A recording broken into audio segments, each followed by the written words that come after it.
Theory and science exam को कैसे prepare करना है। Theory and science exam basically जो हमारी होती है ना, बेसिक्स के रिलेटेड एग्जाम होता है। इसके अंदर एनाटॉमी, फिजियोलॉजी और पैथोलॉजी ज्यादा पूछी जाती है, और फार्माकोलॉजी बहुत ज्यादा पूछी जाती है। इसके लिए जो मेन बुक है ना, वो आरसीपीसीएच की ऑफिशियल रिकमेंडेड बुक है, साइंस ऑफ पीडियाट्रिक्स। उसके अंदर ना पैथोफिजियोलॉजी बहुत अच्छे से लिखी होती है टॉपिक्स की। जो आपके जो टॉपिक्स है ना, उसकी सारी पैथोफिजियोलॉजी, और हर जो टॉपिक होगा ना, उसके स्टार्ट में समहाउ थोड़ी सी एनाटॉमी लिखी होती है।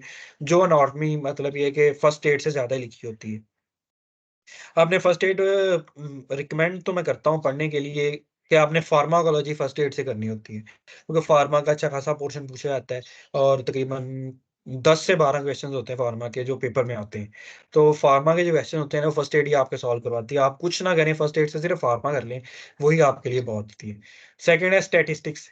साइंस ऑफ प्रैक्टिस से एक पोर्शन होता है, लास्ट टॉपिक है इसका, उसके अंदर ना स्टैट्स पूछे जाते हैं। रिसर्च हो गया, रिसर्च की स्टडीज, जिस तरह ये बायोस्टैटिस्टिक्स पढ़ते हैं, और ये हमारी जो कम्युनिटी मेडिसिन की बुक के अंदर जो स्टैट्स डिस्कस होते हैं, वो उसके रिलेटेड होते हैं। स्टैटिस्टिक्स का भी एक अच्छा खासा पोर्शन होता है, उसके भी तकरीबन 6 से 7 एमसीक्यूज होते हैं, और एक आधा ईएमक्यूज तो लाजमी आता है स्टैटिस्टिक्स से। तो ये नोट से करना होता है। नोट्स, मैं कहता हूँ कि नोट्स जो है ना स्टैटिस्टिक्स के, वो आपको पूरी लाइफ की स्टैट्स समझा देते हैं। वो 40 पेजेस, 40 टू 50 पेजेस के नोट्स हैं, वो बहुत अच्छे लिखे हुए हैं, बहुत समराइज़ लिखे हुए हैं। आपके मतलब वो क्या ना, मतलब फुल जो है ना, पूरी स्टैट्स उसने उसके अंदर ना समराइज़ करके लिख दी हुई है। वो इतने इंपॉर्टेंट नोट्स हैं। स्टैट्स करने हैं तो आपने वहीं से करने हैं। इसके अलावा जिस तरह क्लिनिकल केस बुक, एफओपी के इस तरह टास्क की क्लिनिकल केस बुक है, जो आपको सबक बताती है कि हमारा पेपर लेने का क्या तरीकाकार है। इसके भी रिकॉल्स इंपॉर्टेंट हैं। जो हमारा पेपर था जून का एफओपी टास्क का, उसके अंदर 70% पेपर तो टास्क से था, और उसकी पासिंग परसेंटेज थी वो 53% पासिंग कट ऑफ वेरी। तो पास पेपर इम्पोर्टेंट है इस लिहाज से। फिर उसके बाद पास टेस्ट, वही ऑप्शन है, वो भी आपको फार्माकोलॉजी मतलब आपका टॉपिक्स को पक्के करेगी, लेकिन है कि आपको एज सच एग्जाम में कोई इतना ज़्यादा बेनिफिट नहीं होता पास टेस्ट। रिपीट गाइडलाइंस हैं, जिस तरह की वो पीडियाट्रिक की गाइडलाइंस मैंने डिस्कस की है एफओपी में, इस तरह समहाउ सिमिलर गाइडलाइंस हैं, सेम ही गाइडलाइंस है जो इसके अंदर आती हैं टास्क के अंदर भी। इसका भी वही मेन टॉपिक्स हैं, लेकिन उसके अंदर ये होगा कि आप देखेंगे ना, फार्माकोलॉजी साइंस ऑफ प्रैक्टिस जो होगा ना, वो अच्छा खासा पोर्शन लेती है इसके अंदर। तो इसलिए उसको मिडिल में शिफ्ट कर दिया गया है, तो ये सबसे ज़्यादा पोर्शन लेती है। और जो डायबिटीज़ और एंडो है ना, और वो थोड़ा-सा कम पोर्शन लेती है, इसलिए उनको ना थोड़ा-सा मतलब मिनिमम परसेंटेज में आ गई हुई है। इसलिए जो पोर्शन होता है ना, वो मिडल और लोअर ज़्यादा इंपॉर्टेंट टॉपिक होते हैं as compare to the upper topics.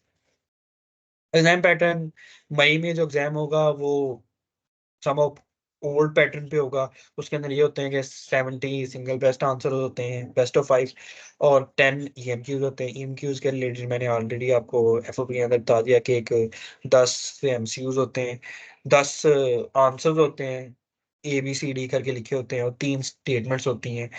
3 जो स्टेटमेंट्स होती हैं वो सिमिलर स्टेटमेंट्स होती हैं, थोड़ा सा डिफरेंस होता है, और आपने उन 10 में से उसका आंसर निकालना होता है। कंप्यूटर बेस्ड एग्जाम होता है, और ये इवनिंग में होता है, और एफओपी जो होता है ना, वो मॉर्निंग में होता है। सितंबर से पैटर्न चेंज हो रहा है, तो उसके अंदर ये होगा कि 100 सिंगल बेस्ट ऑफ 5 होंगे।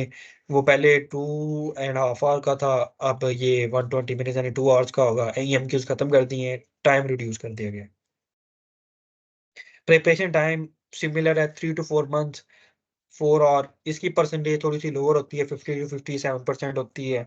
इसलिए मोस्टली लोग ना जो होते हैं ट्रेनिंग में होते हैं ना, जो डॉक्टर्स होते हैं ट्रेनिंग जो है टास्क अटेम्प्ट कर लेते हैं, उनके सामने कम मार्क्स आते हैं, क्योंकि वो बेसिक से थोड़ा सा ना मतलब लेट दूर हो गए होते हैं, क्योंकि बेसिक्स उन्होंने पढ़ी होती है जाके फर्स्ट ईयर सेकंड ईयर अपनी एमबीबीएस में, और जाके आगे जाके आपको बहुत लेट जाके आपने एग्जाम अटेम्प्ट करते हैं, तो इसलिए वो बेसिक्स का आपकी ना मतलब इतनी ज्यादा नहीं होती।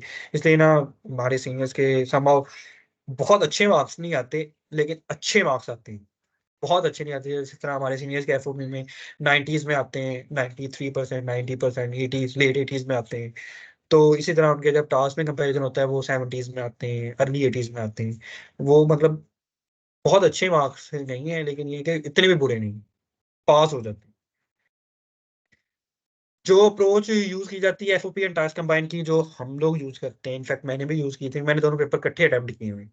तो इसका ये फ़ायदा होता है कि ना आप एक टॉपिक को उठाते हैं, आप एक टॉपिक एफओपी से पढ़ लेते हैं, डाटा से भी कर लेते हैं, उसकी बेसिक्स भी पढ़ लेते हैं, उसकी पैथोफिजियोलॉजी पढ़ लेते हैं, एफओपी क्लिनिकल पेपर होता है, आप उसकी क्लिनिकल भी पढ़ लेते हैं। तो आपका जो एक टॉपिक होता है ना, वो आपका पूरा प्रिपेयर हो जाता है और आप टॉपिक को एक ही जगह पे समराइज़ करके लिख लेते हैं, जिससे आपका ये होगा कि आप टॉपिक को बेस से उठाते हैं, एनाटॉमी उसकी करते हैं, उसकी फिजियोलॉजी करते हैं, उसके अंदर फार्माकोलॉजी करते हैं, फिर उसके बाद उसकी पैथोफिजियोलॉजी करते हैं। पैथोफिजियोलॉजी के बाद उसके क्लिनिकल प्रेज़ेंटेशंस करते हैं, उसके बाद उसका ट्रीटमेंट कर लेते हैं। एक पूरी सीक्वेंस में आप लोग ना एक मॉड्यूलर तरीके से आप एक टॉपिक को प्रिपेयर कर लेते हैं, जो मैं समझता हूँ कि आपका टाइम बहुत ज़्यादा बचा देता है। एज़ कम्पेयर्ड टू कि आप दोनों एग्ज़ाम्स को अलग-अलग अटेम्प्ट करें, आप एक ही दफ़ा दोनों अटेम्प्ट करें। और ये बात रखिएगा दोनों एग्ज़ाम्स को अलग-अलग पास करना होता है, इकट्ठे कंबाइन पास नहीं करना होता। आपका एफओपी एक अलग एग्ज़ाम है, टॉस अलग एग्ज़ाम है, आप अटेम्प्ट इकट्ठे कर सकते हैं। लेकिन आपने पास दोनों को अलग-अलग ही करना होता है। एफओपी मॉर्निंग में होता है, टॉस इवनिंग में होता है। दोनों के दरमियान में 2 आवर्स का गैप होता है, ब्रेक होती है। और अगर आप दोनों प्रिपेयर इकट्ठे कर रहे हैं तो आपको 4 टू 5 मंथ्स लगते हैं, ज़्यादा टाइम लगता है क्योंकि आपका वो ना जो होती है ना बेसिक्स और वो सारी चीज़ें गाइडलाइंस सब ओवरलैप बहुत ज़्यादा करती हैं। तो इसलिए ये दोनों चीज़ें इकट्ठी पास करना ज़्यादा आसान है।